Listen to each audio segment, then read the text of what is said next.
Thank you. Good morning again to everyone.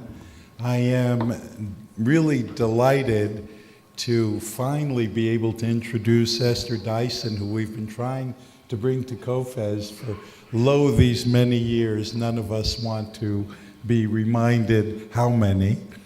So Esther has been many things, an industry activist, founder of a newsletter that was the guide of many people in the industry, Release 1.0, and which has persisted, many industry events, and I won't even get started on her family connections. We just heard a talk by her brother at the Long Now Foundation a couple of weeks ago that was magnificent. Ask me about it later. For now, I want to say that Esther is a very active angel investor with a very high social consciousness and just a delightful person. I know you're going to enjoy her talk, so I won't use any more of her time. Esther Dyson. Great.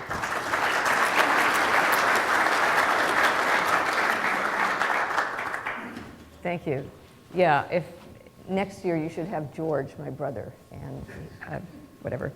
So I'd like to set expectations here. What I really enjoy doing is Q&A, but they asked me to do it with keynote talk. So the purpose of this talk is to just set the stage enough so that you can ask good questions. The thing that's been interesting me lately, though, has been this whole move from standardization to exceptions, which you as programmers probably understand better than I do. And I'm going to give you a more high-level view of it and talk about the implications. I got interested in this in some way long ago. The very first company I ever worked with on Wall Street was Federal Express. That was back in the 70s. And the complexities of shipping packages around through inflexible airlines or getting somebody to drive to Albany and then take a train or what have you were huge, and there really was no overnight package business. FedEx, or Fred Smith in particular, had the brilliant idea, let's make this very complex thing simple. Let's send all the packages to Memphis, which made great sense for packages. They didn't mind. And thus was born FedEx, which made the complex simple by simply sending everything to Memphis, sending it back. And here is my camera arriving at some hotel in Washington. I had forgotten it, and it came in from Memphis. I don't know where I left it. That was the old days. There were very complex airline schedules. You fit their schedules. And now we have more choices, but it's still similarly inflexible and worse system. There's so many flights that if one thing gets canceled, the delays propagate through the system because airlines still don't really work by exception. They plan their schedules in advance. And in the old days, there used to be enough slack. Now with deregulation, there's this little trade-off between optimization for the short term. This is really optimized, but if something goes wrong, it's completely de-optimized. And that's a continuing tension that's going to exist forever. And it argues for real-time recovery, it argues for slack, it argues for modeling and simulation. This is just something I love. If you ever are lucky enough to fly first class on Lufthansa, they have a lounge. And of course, you have to check into this lounge very carefully, and they show on the board only the flights of the people in the lounge, which is why this list is so short. It's easy to do this with computers, and I love it. So you look around and you say, well, he's either going to Berlin or Munich or Vienna. It's fun. Simple little trick. And now, of course, we are moving to the world of being able to handle complexity where everybody is an exception. Nobody has a scheduled ride. They use Uber And Uber's interesting because it's not centrally controlled. It's independent agents. Uber was smart enough not to say, we're going to be a taxi dispatcher. They said, we're going to be a platform where people can basically bid for taxi service, though it's at fixed price. It's a really nice way of handling complexity, which is letting other people do it. Things that are beginning to happen in our short-term world, as opposed to the long now world, are fashion is becoming not something that happens year to year, but something that happens. Clothes are now throwaway items. They're no longer investments. It's interesting to watch. This is Marissa Mayer, of all people, who was asked, you're such an engineer, how come you're so interested in fashion? And she said, well, there's a lot of engineering in how you construct a bodice or the draping of a skirt. It was amazing. And the world of fashion has indeed changed. And again, it's not simply the design, but supply chains are different because these things all need to be constructed, designed, sewn. I know you saw a demo yesterday of Pelcos, where you can make clothes to fit not just the fashion, but the person. That's our new world. Beyond that, we have 3D printing, where there are there's many interesting things about 3D printing. One is that you can make anything to order. But two, you can make anything anywhere. That's probably going to be the biggest impact of 3D printing on supply chains, on the whole business of shipping spare parts. You no longer need to have the spare parts ready. You can produce them where they are. They don't need to be kept in inventory. Some of you know I'm hoping to retire on Mars. And it's a very long way to get spare parts. But if you can print them locally, it solves a lot of problems. And that's an amazing change that's going to happen because of this world where we can do things in real time individually. It requires a lot of modeling. I just Googled Monte Carlo simulation, and this is what I got. Again, you probably understand this a lot better than I do, but in order to understand what's going on in many cases, you can't really, it's not determinable. You can simply model it. You can model it in reality, you can model it on a computer, but there are too many moving parts to do anything other than just simulate it and see what's going to happen. Oops, sorry. And here's a company called SciDesign that's here. Let them do the math. The challenge this creates for people designing systems for people is that all these choices are confusing. They can be hard to explain. This was the air conditioning unit at my hotel in Azerbaijan last week. I was there for 2 days. I never did figure out what this did, except that the button in the middle turned everything off. And when your air conditioning controls need documentation, there's a problem. So the truth is people are getting more used to this. This is a subset of some bit of the Facebook page describing the privacy controls. It's incomprehensible. Yet you do see more and more people are in fact setting their privacy controls. Kids do understand at least the concept and they're used to it. Expecting people to read this 10 years ago would have been crazy. Now it's merely ambitious. But there is a sense that people are becoming more conscious of what's happening to the data, and if they really try, they can control it. This I love because it does make sense of the data. This is real time.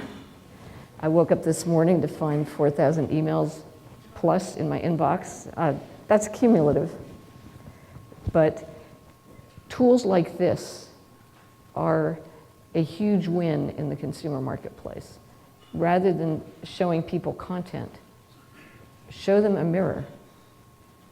Much more interesting to see data about yourself than about almost anything else. And let the customer do the work. Rather than try and allocate the seats, let the customer pick the seats for themselves. Obviously, this is an example for all kinds of things. But if you make an interface easy enough to let customers allocate resources, it's amazing, they will. And they will thank you for it. So now we get to some of the more interesting implications. This is my data from 23andMe. It shows, again, as I said earlier, you can only give possibilities, likelihoods, probabilities. You can't, my entire genome is up online, but you still can't figure out what it would make. The best way to simulate a genome is to wait 18 years and then say, you're now an adult. You can make certain predictions, and you can also, interestingly, see what kinds of drugs will be good for me, what kinds will be toxic.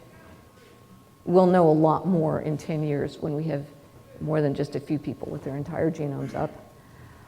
So the question becomes, what do we do about it? We're now, this is from Hungary, taxing hamburgers. I had no idea, but God bless them.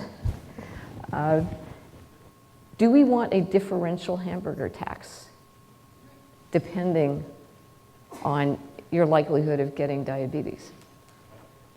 You know, one would say, well, of course not. But then if I'm paying for your health costs and you persist in eating hamburgers and sodas, at what point does society have an interest in treating people differently rather than the same? It's all very well for the market to treat people differently when they are willing to pay differently.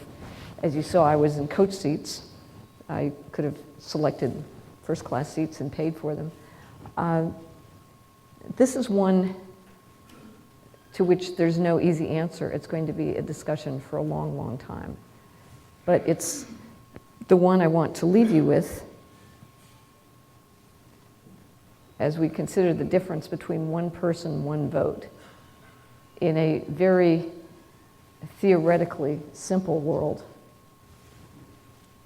contrasted with the reality of everything from congressional politics to the fact that when you're talking about healthcare and healthcare costs, when you're talking about education, when you're talking, somebody wanted to examine the genome of the guy in Newtown who shot the kids to see if maybe, and I'm saying this in quotes, the suspicion that maybe they could find the gene for being a mass murderer. You can't, but you can find out a lot. And how we're going to deal with this as a society is going to be a really interesting question. And with that, I would like to take some questions, please. While my mic runners are getting in position, those of you who know me know that I like to ask questions too. And I have a long list. But I'll start with just one. Can you talk about the trade-off between privacy and personalization? Okay. And raise your hands when you want a mic, and I will try and point to you. He's running the mic, so. Well, there's no, the trade-off between privacy and personalization, I'd argue with the premise of the question.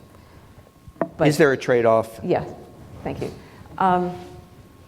So privacy, to me, it's kind of like happiness. You know, nobody can guarantee you happiness. They can guarantee you the pursuit of happiness. And nobody can guarantee you privacy. They can guarantee you, or not, control over your data.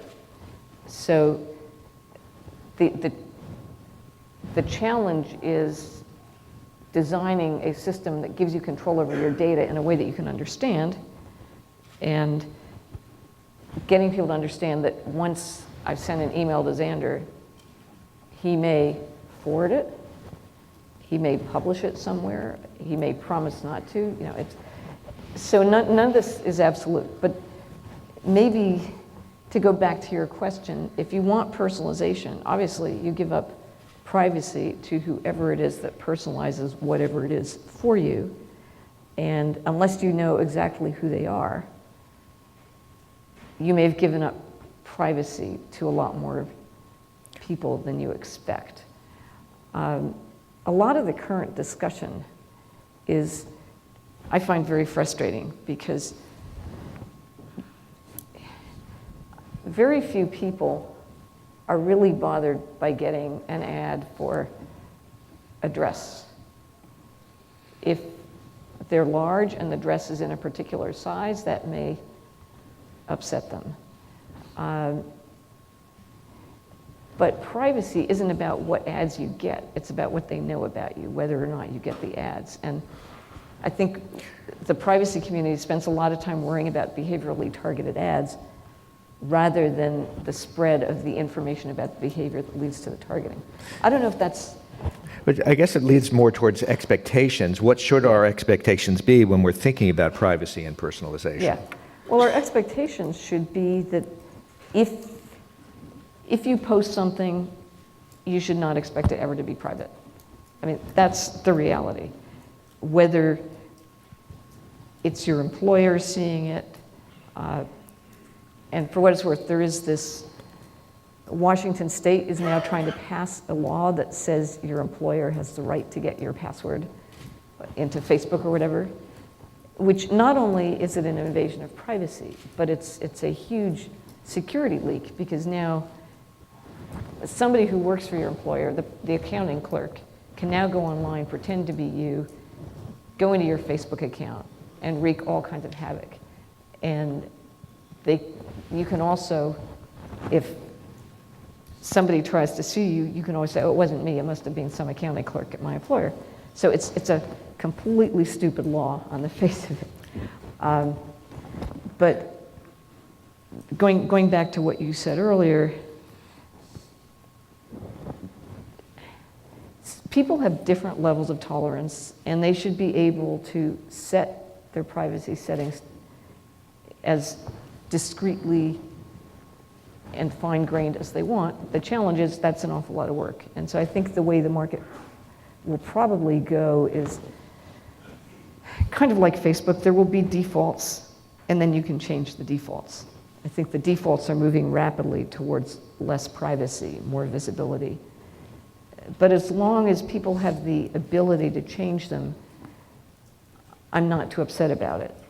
And I think things like in Europe, where people are asking for the right to be forgotten, are offensive, as well as stupid. I'm a journalist, and I like transparency in general.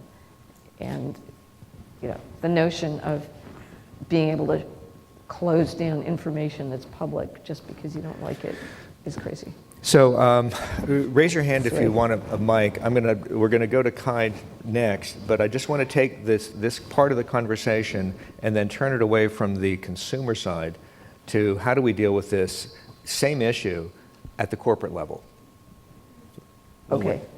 Do you want me to do that now? Yeah. Okay. So do you mean the privacy of the corporation vis-a-vis the public, or the privacy of the employee vis-a-vis the employer? I mean the corporation versus its competitors.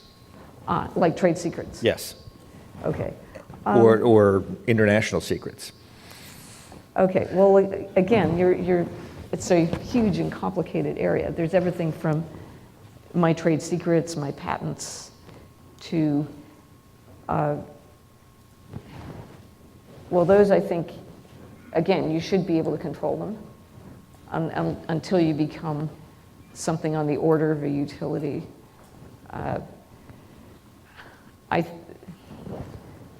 At the low end, I think many people think their ideas are much more unique, which I know is bad grammar, than people think they are. I see so many little companies focusing more on intellectual property protection than on actually implementing the ideas effectively. So I think to some extent we overvalue IP. At the same time, I'm very conscious of foreign agents stealing technology, which I think is wrong and illegal and should be. The other place where I think things are getting really interesting for corporations is the fact that in the old days, a corporation typically had a CEO and a spokesman, not a spokeswoman in those days, a CEO and a spokesman, and that was it. That was the corporation. It spoke through one or two channels. And now corporations are tweeting. Recently, the SEC decided, yes, you can tweet your results, and that's tantamount to publication of them. But beyond that, lots and lots of people working for companies are now representing the company online, whether officially or not. And I like that. I think in general, companies are going to have to treat employees better and be nicer places to work, or it's going to become visible that they are not. So even though it's uncomfortable on occasion, I think in general, more transparency leads to better behavior. Okay. Kai?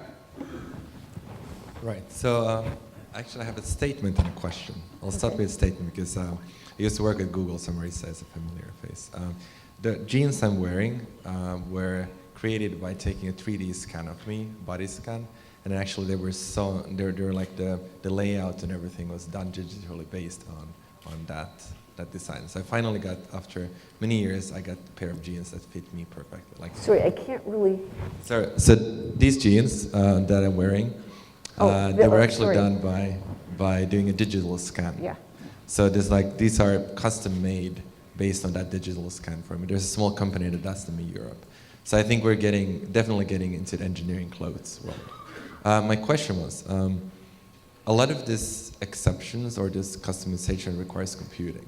And it seems as we as a society spend more and more energy on computing. Like a Google data center could presumably feed a lot of starving children in Africa. So the question is, given this energy consumption or the share of energy consumption for computing grows, where do you think we're going to stabilize? Is it going to be every human eats a very thin kind of rice noodle based diet so we can feed the data centers, or where do you think the trade-off is going to be? Because it's clearly like the share of power or resources we devote to computing to do all these things is growing. I mean, people forget that computing is expensive. It takes a lot of energy to do all these things, to do those airplane seats and everything else. What are your thoughts on that? Okay, well, I don't think there's actually a direct trade-off between feeding people in Africa and feeding Google's data centers. So one thing I know is we're not going to reach equilibrium. I don't think we're going to get to a single point. Things are going to keep changing. I mean, I'm dead serious about Mars. I may not get there to retire, but I'm sure some of you will. We need to get a lot more efficient, which is one. Uber, for example, is a much more efficient use of cars and drivers and resources in general than taxi drivers circling around the city. It may not be quite as efficient as one bus line, as the old version that was completely simple, but by using computers and optimizing, we can indeed use a lot of those resources much more effectively. My hope personally is that we will get car sharing in Africa in particular, and also in China, before people get used to the notion of one car, one driver. Because as it happens, I don't drive. I fly a huge amount, but I don't drive. To me, the more information we have, the more effectively we will allocate our resources. And if you want to serve the starving children, stop eating sausages and meat is a much better response, I think, than shutting down the data centers. I hope that, you may not agree, but I hope it at least answers your question. Okay. David? Esther, Great. we're going through structural employment changes today that are comparable to the move from an agrarian to a manufacturing society a number of decades ago. The example I like to use is, when was the last time one of us actually paid a parking garage attendant with cash rather than just processing the credit card ourselves? Those jobs are going away. The politicians seem to think we can take these people from these low technology jobs and retrain them to be able to perform in higher technology positions. I think that's a dream that probably won't come true.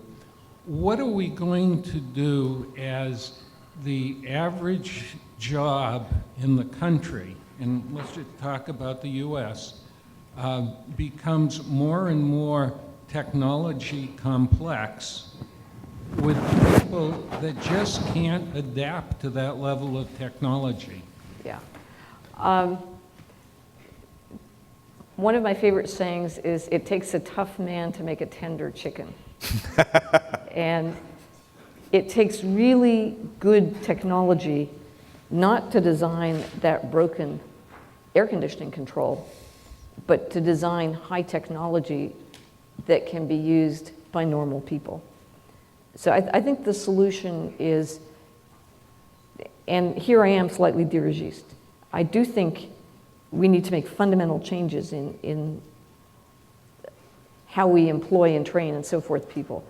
And probably the most important is to upgrade, pay more, and give more technology to so-called service workers. Not the people taking tickets at a parking lot, because that's useless work and they know it, but to people in kindergartens, to gym teachers, to people caring for sick people. If I'd had time, I would have had another slide that showed the date 2025 with the Four Seasons logo, and it says, human room service. We will not serve you with a robot, we're high class, we'll serve you with a real waiter. I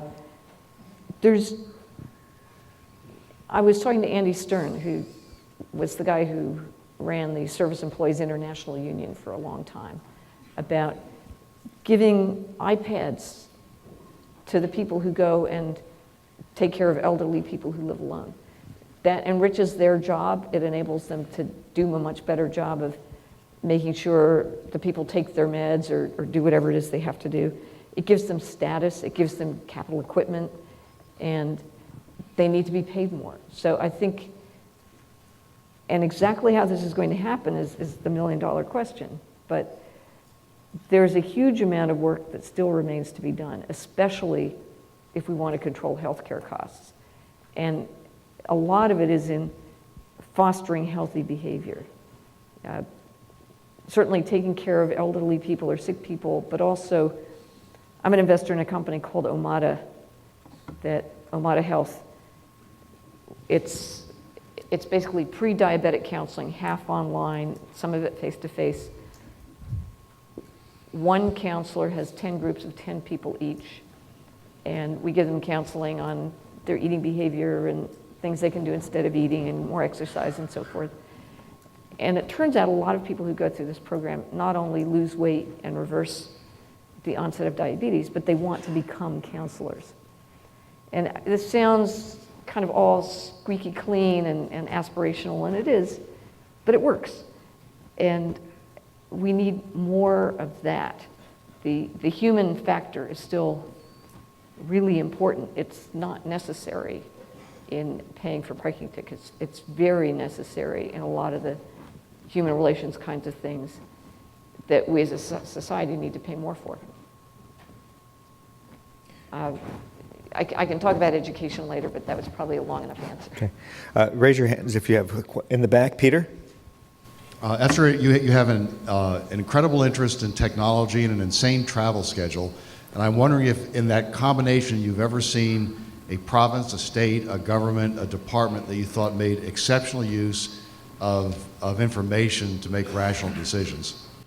Sort of exemplars, best class examples. Yeah. Estonia is one place where the government went paperless, I don't know, 10 or 15 years ago. They were the first place I saw parking that you paid for with a text message. They also had the very first SMS app even before that, so Estonia used to be part of the Soviet Union. It's even north of, well, it's just south of St. Petersburg, about the same latitude as Oslo. In June, you could send an SMS specifying your location. It would send you the location of the nearest midsummer bonfire. So, personalized, interactive, immediate. Let me take another tack on that question. As you can tell, I think there's a huge amount to be done, not just commercially, but also socially. Everything from taxing soda, though not taxing you with a personal tax rate. The place for these kinds of changes to happen is not countries, it's cities. Countries, as we see in our own country, way too much politics, nobody has any power, everything gets mired in legislation and so forth. Cities are where a lot of things can actually happen. And I'd actually say New York City is a pretty good place in that way. We've done a lot of analyzing of statistics around policing, trying to reduce stop and frisk. We're now looking at we've changed the word from car accident, which implies it was really an accident, to collision. In other words, maybe there's a way to stop these collisions if you are better at enforcing drunk driving or street crossing or what have you. The soda tax in New York that did not in fact pass, but cities is where I see a lot of changes happening. There are changes in the school lunch program towards better nutrition and getting children involved in cooking in various cities in Massachusetts.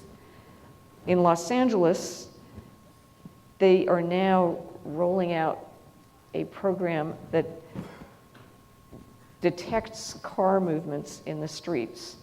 And the entire city of Los Angeles's street, not the street lights, but the crossing lights, the traffic lights, are all now being managed in real time to try and improve traffic flow. And I forget the numbers, it was just in the papers, but it was reduced from something like 20 miles per hour down to 17 miles per hour as an average.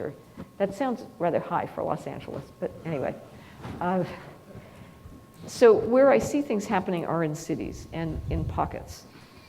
But if you Google city, conference, technology, applications, you'll find a lot of really interesting and inspiring things are going on in cities where you can, in fact, the government can interfere in a way that I wouldn't really want a national government to interfere. And then with luck, some of those best practices will get copied by other cities. So, Esther, I want to turn the conversation a little bit towards the remarkable record that you have in making angel investments. And you can rattle off a few of them that you've made, but there are a couple of them that I'm particularly interested in. But first, I want to know, what is the strategy or criteria that you have for continually having success after success after success? And raise your hand for the mics. Okay, you see only the successes because you don't hear about the failures. So one strategy is to do a lot of them. Second, my approach to investing is definitely neural net, not expert system. So there's not a lot of specific criteria. I invest my own money. So I invest in things that I think are worthwhile. And that has moved from video sharing for rich white guys And somebody told me that was very sexist, but I'm not saying rich white guys don't deserve video sharing. What I am saying is there are too many people who have already invested in video sharing for rich white guys. So that's an overserved market. Underserved are a lot of healthcare, quantified self, education applications. So my rule is basically, even if the business fails, if I feel happy that I invested in the thing because it was worth doing for whatever reason, you can learn from your failures. The great thing about angel investing is the numbers work if you have a so-called 10-bagger every once in a while. It pays for a lot of things that don't really pay off or that lose money. The most important rule for investing is don't go into debt, because then you can lose more than you put in. But otherwise, it's, I do things I find interesting, and some of them work out. Flickr, I'm sure you wanted specifics. Omada Health that I just mentioned. Even if that lost money, I'd still be proud of it. I put money into something called Habit Labs that flopped. It's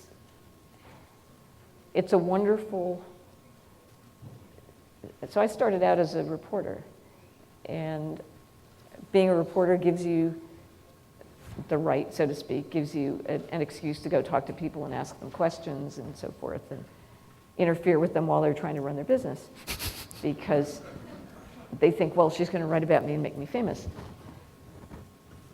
But what I discovered was if you give people money, it has the same effect, and you make money by doing it if you do enough of it. So but it's really the same instinct, which is to get an education.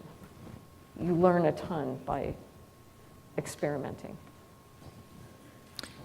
Can you talk, you've had a lot of visibility with Yandex. Yeah. Good. And I noticed that when we were trying to get you connected this morning, your phone is entirely in Russian. Can you Good talk? way to learn. Yeah. Can you talk a little bit about what brought you to Yandex and Russia and the interest there? Well, so my father, whom you mentioned indirectly, grew up in England and learned Russian and thought he would go to Russia and become a scientist there. And then after the war, decided maybe that wasn't such a good idea and came to the US instead and became an astrophysicist and so forth. So, sorry about this. Let me just, in our family, we knew that the Russians were good even though the Soviets were bad. So I learned Russian in high school. And then finally in 1989, I went to Russia for the first time. It was right after I had been spending a fair amount of time at the Santa Fe Institute, which I saw was speaking here. And Santa Fe Institute, complexity, feedback loops, how everything works, good things emerge. In Russia, there were no feedback loops. Nothing worked. You would go into a store and no one was interested in serving you. I was in somebody's office and the phone rang and they didn't answer it. And it happened again and again, so I asked why. And they said, well, if somebody's calling us, they must have a problem and we don't want to deal with their problem. Whereas an American would say, oh my gosh, an opportunity, hello. So I loved the place because it was so crazy and hilarious, and I learned a huge amount about the United States by getting outside and seeing from the outside finally how well things actually worked. And anyway, for some weird reason, I fell in love. It's kind of like an uncle who drinks when he's sober, he's intelligent, writes poetry. When he drinks, he breaks furniture. And the country is still like that. But if I were a maid, I would like a dirty room. And Russia is the ultimate dirty room. So I ended up, through a long story, but I ended up investing in and sitting on the board of Yandex, which for those of you who How many of you know who Yandex is? Okay, they're the number 3 search company in the world. They were started about a year before Google, but they were in the wrong country. They still have, we have 60+% market share in Russia against Google. And not like Baidu in China where the government supports them, but the Russian government doesn't really like transparency. And Yandex is a force for transparency. I don't know what, I mean, they're now expanding into Turkey. As I'm sure you've all noticed in one form or another, search is in fact morphing into something quite different. You know, people really don't want links. They want flight times, they want restaurants booked, they want a map. And they don't just want a map of geography, they want a map of a space, if you like, a virtual space, the space of how things are related.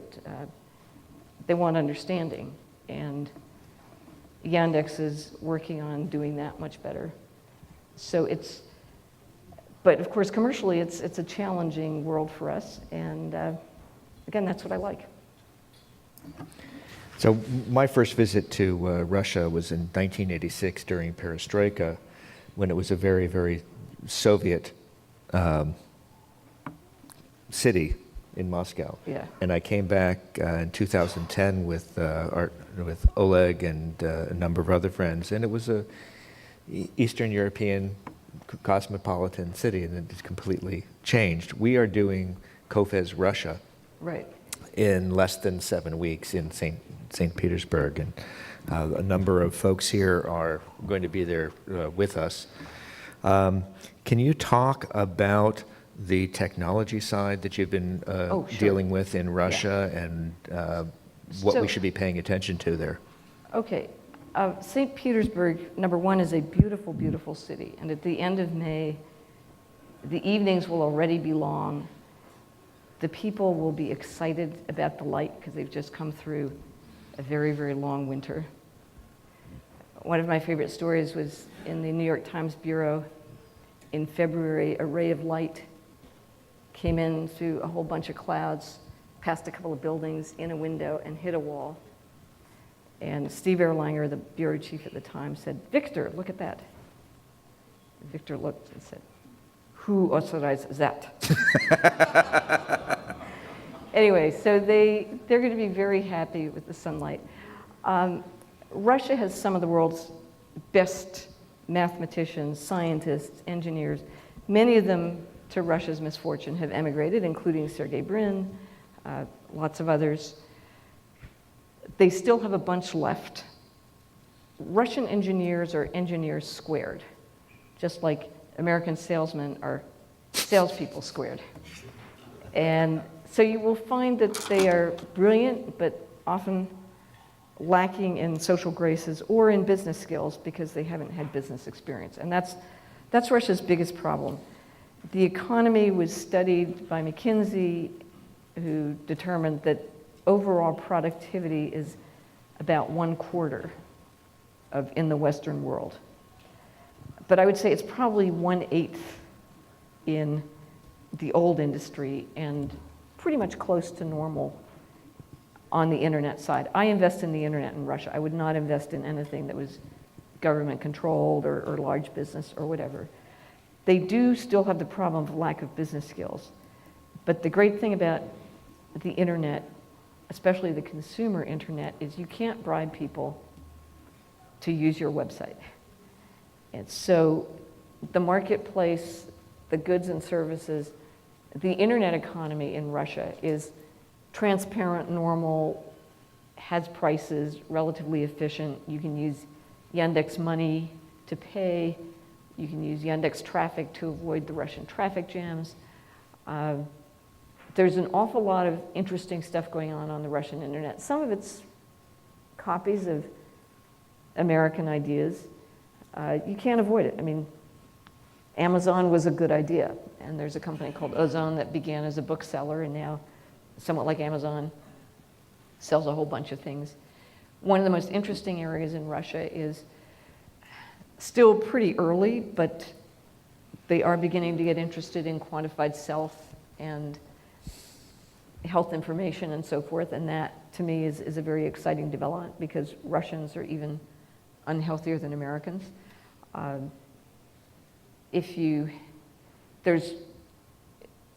It's probably not quite as much in St. Petersburg, but every day in Moscow there's some kind of startup camp or internet conference or trade show or business plan contest. It's very much like here. And just like in Silicon Valley, the same in Russia, it's easy to start a startup. It's much harder to actually scale it into a real company. And I would say in Russia, that's extremely difficult because again, it's easy to find an engineer or mathematician. It's much harder to find a trained project manager, a good sales manager. It's still an East European economy.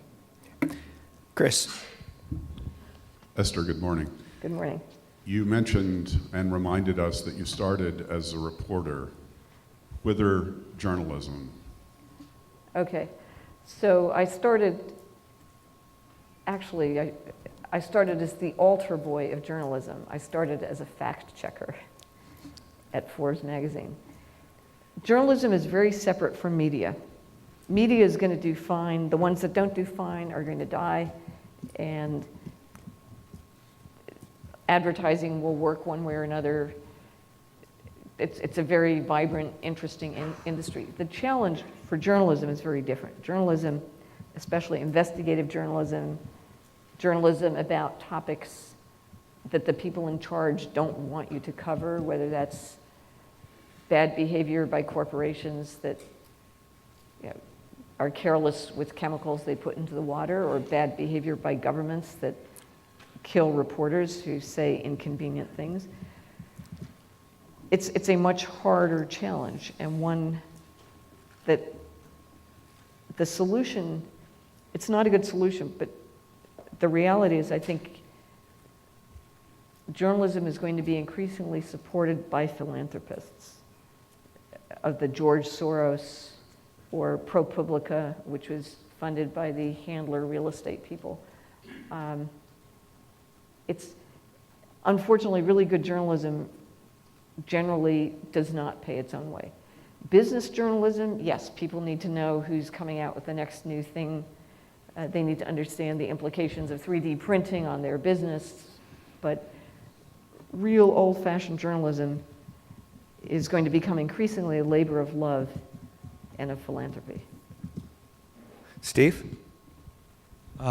Since you're an expert on Russia and popular culture, last Saturday, I saw a movie called Pussy Riot, and it was a documentary about those folks. And I wonder, what I didn't understand in the movie is, what is it that these women want? How do they want the government of Russia to change? I didn't get a sense of that at all. Well, so they're kind of like anonymous or something. I mean, they want Putin out. And that's what they said in the church. They said, Virgin Mary, please get rid of Putin. And so Putin tried to get rid of them. The challenge for Russia is Putin is what the system produced. You need to change the system, not just the person. And they are, if you like, radical artists. They're not actually running for office. Their job is not to have a solution. So they don't have a vision for how they want this. No, I mean, my favorite Russian vision, and I love this country, I wish them well. This was in 1991, I think. The Soviet government had fallen, and so there was now a new government, and one Russian guy said to me, speaking of complexity, this is great. Our government is going to set free market prices, just like yours. So they want free market prices, but they don't understand how. And I mean, most Russians, it's really interesting. I think Facebook and the Russian equivalent of Kontakte, all these things have had a huge impact. And it's not, oh, we can use Facebook to organize a demonstration. It is, we have an identity.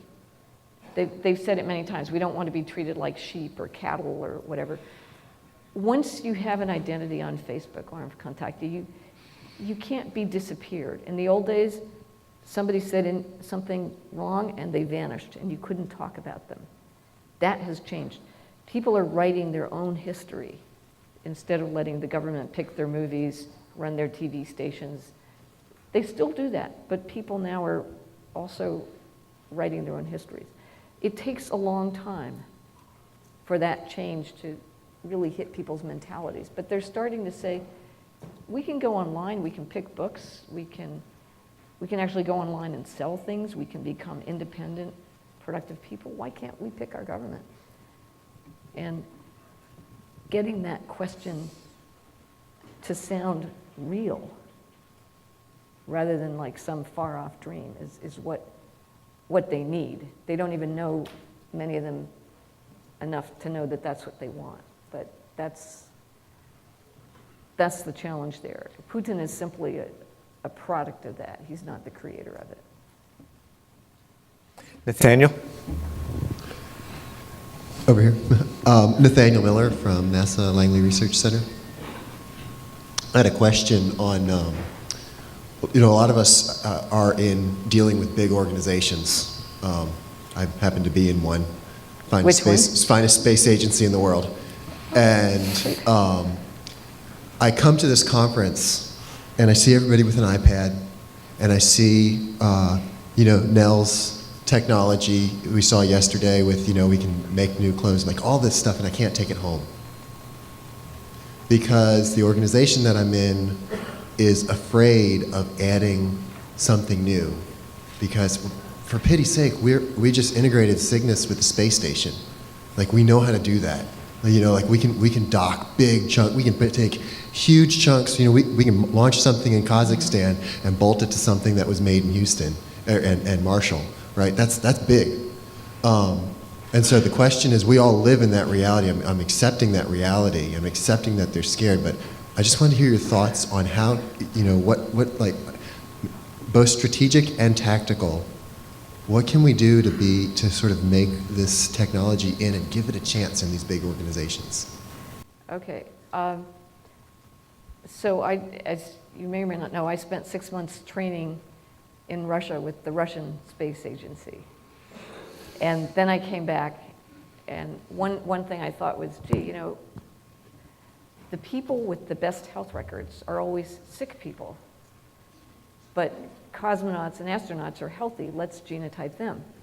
And I didn't even try in Russia, so I came back and arranged to meet with the NASA Advisory Council and said to them, why don't you genotype the astronauts? And they said, we don't think so. So, but I ended up on the NASA Advisory Council, so I know them quite well. And I'm on the board of X-Corps Aerospace. I think NASA has its own particular problems, and they are really mostly inflicted by Congress, which of course is trying to raise money, and so the job of NASA is employing people. It's not really putting things in space. The job of the new space sector is sending things and people to space. And sometimes you just need to give up on the large organizations. They exist. You can try and change them. What will happen in NASA in 10 years, I don't know. I mean, and I don't mean to pick on NASA. Our government in general is becoming risk averse, focused more on employment than on effectiveness.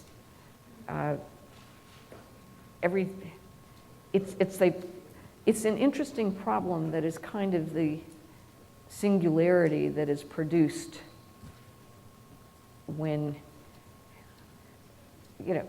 the last thing I would want is to have government run by direct voting. That would be even worse.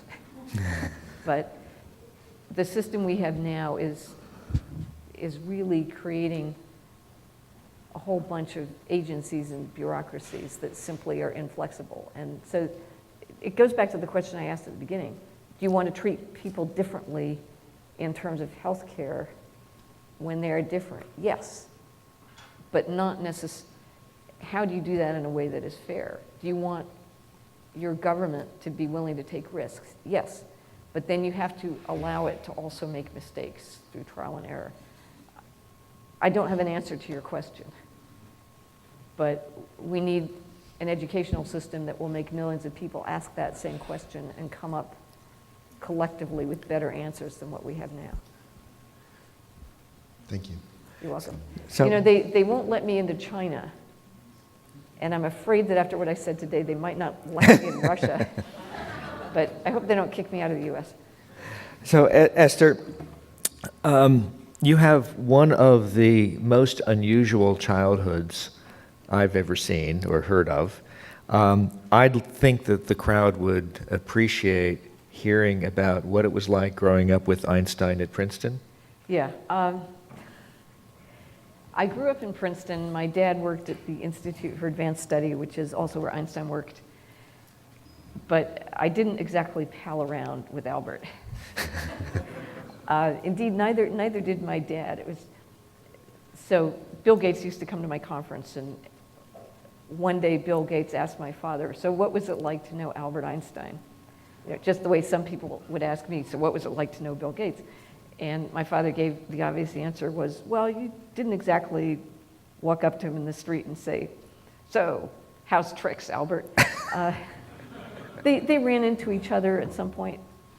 What was cool, we lived next door to the Zvorikins. He's the guy who created color TV, a Russian emigre for what it's worth.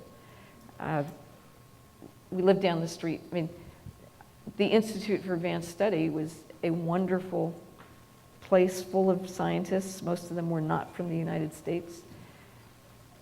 It was completely academic. I was 14 when I discovered that it was not normal to have 3 months off in the summer. That was a real disappointment. You know, the one thing I got from that childhood is curiosity and a love of learning and usefulness as opposed to academics. You know, I'm happy to answer specific questions, but of course it felt completely normal. We had no TV, and I read a lot, and once my dad was on TV and we had to go over to the neighbors to watch him, that was fun. But whatever childhood you have, it usually feels kind of ordinary. Xander? It's Yeah. coming right here. I know we talked a little bit about this when you were in town to hear your brother speak, but I saw your slide on monitoring your own personal inbox, and I'm curious as to where you see that going, because I think that the Facebook privacy setting, the personal inbox with tens of thousands of emails, all of these things are kind of becoming a confluence in the way that the complexity is stopping us from being able to understand our own privacy settings, so some people write it off. But I know that you also have some kind of free market ideas on potentially how to deal with it. And I'm also curious as to what that was that produced the graph of your personal inbox. So the company is Maelstrom, very cleverly spelled mailstrom.co.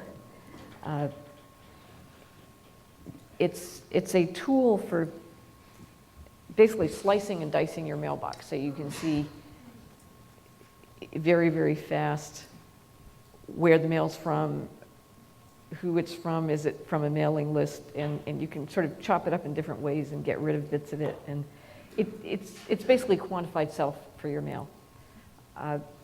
It doesn't do anything, which I find I like, because I find all these things that pick for you what's important, they never quite do it well. But my idea was very simple. It was that I originally pitched it wrong as sender pays email. That offends people in the holy church of the internet should be free. So what it really is recipient charges email. And the business idea, which is free, and if somebody wants to implement it and come to me for money, I'm between exits right now, but I would love to help make this happen. You set up your own criteria. You can charge $10 to receive any mail. You can, of course, create a white list. You can create different kinds of mail. And like, for example, I could charge $100 for an incoming investment inquiry. And if somebody tried to sneak it in as $10, I could give them a black ball or something. In a sense, it's a way of doing two things. It's a way of charging for your attention, and you can make whatever promises you want. The story goes the mayor of Moscow used to charge $50,000 to have lunch and $100,000 to say yes. So, whatever you want. And then you have an agent, which could be some mechanical Turk. It could be a software program that basically checks your mail, charges for it, and it simplifies your life dramatically. You'll get less mail, and you will know that the filtering process was done by the sender rather than, basically, the way mail works now is you allow people to put things into your to-do list, because your mail, in essence, is a to-do list. So it's a very simple idea. Some people won't need it, and so the way I see it as a business is that you market it to people who get a lot of mail, people who do consulting or support or other things. I mean, it's a lightweight way of charging for your time. The whole concept can, of course, be morphed and done in many different ways, and it requires the sender, of course, to figure out a payment mechanism, to decide whether or not you're likely to respond to their mail, even if you do receive it, because I may say I will receive it, I don't guarantee I'll answer, or I may guarantee that I will answer.